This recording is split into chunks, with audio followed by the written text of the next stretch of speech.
ಶ್ರುತಿ ಮಾತೆ ಹೇಗೆ ಹೇಳಲ್ಲ ಈಗ ನಡಿಬೇಕಪ್ಪ, ಹೀಗೆ ಆಚರಣೆ ಮಾಡೋದು ಮನುಷ್ಯನ ಧರ್ಮ ಅಂತ ಸದ್ಗುರುಗಳು ನಮಗೆ ಹೇಳ್ತಾ ಇದ್ದಾರೆ.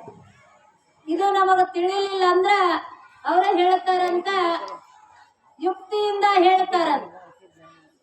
ಹಾಗ ಸೋಮನ ಕೊಪ್ಪಕ್ಕೆ ಬರ್ಬೇಕಾದ್ರ ಬಹಳ ದಾರಿ ಅದಾವ. ಈ ದಾರಿನೇ ಬರ್ತದ, ಆಚೆ ಕಡೆ ದಾರಿನೂ ಬರ್ತದ. ಯಾವ ದಾರಿಯಿಂದ ಹೋದ್ರೆ ಸುಸೂತ್ರವಾಗಿ ಪೂರ್ಣಾನಂದ ಅಜ್ಜನ ಮಠಕ್ಕೆ ಬರ್ತೀವಿ ಅಂತ ತಿಳಿಸಿ ಕೊಡೋರು ಬರ್ಬೇಕಲ್ರಿ.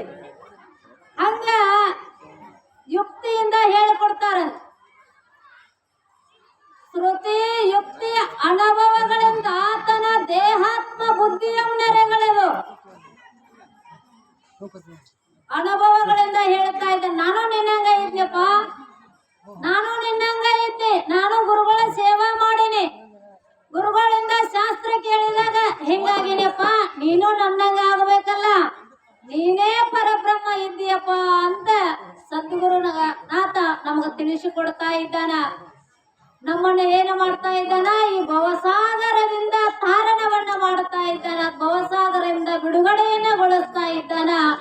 ಅದಕ್ಕೋಸ್ಕರ ನಾವೇನ್ ಮಾಡ್ಬೇಕ್ರಿ, ಗುರು ಶಂಭೋಲಿಂಗದೆಂ ಪರದೈವವ ಮುಂದುಂಟೆ ಅಂತ ಬಹಳ ಸುಂದರವಾದಂತ ಮಾತನ್ನ ನಮಗ ಇಲ್ಲಿ ತಿಳಿಸ್ಕೊಂಡು ಬರ್ತಾ ಇದ್ದಾರ.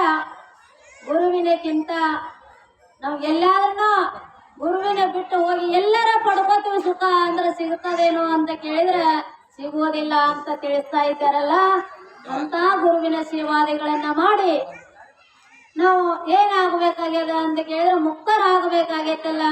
ಗುರುವಿನ ಸೇವಾದಿಗಳನ್ನ ಮಾಡ್ತಕ್ಕಂತ ಸದ್ಬುದ್ಧಿಯನ್ನ ಭಗವಂತ ನಮ್ಮ ನಿಮ್ಮೆಲ್ಲರಿಗೂ ಕೊಟ್ಟು ಕರುಣಿಸಲಿ ಅಂತ ಹೇಳಿ ನನ್ನೆಲ್ಲರೂ ಸದ್ಗುರುನಾಥನ ಚರಣಾರಂಭ ಕಲ್ಪಿಸಿ ವಿಶೇಷ ವಿರಾಮ.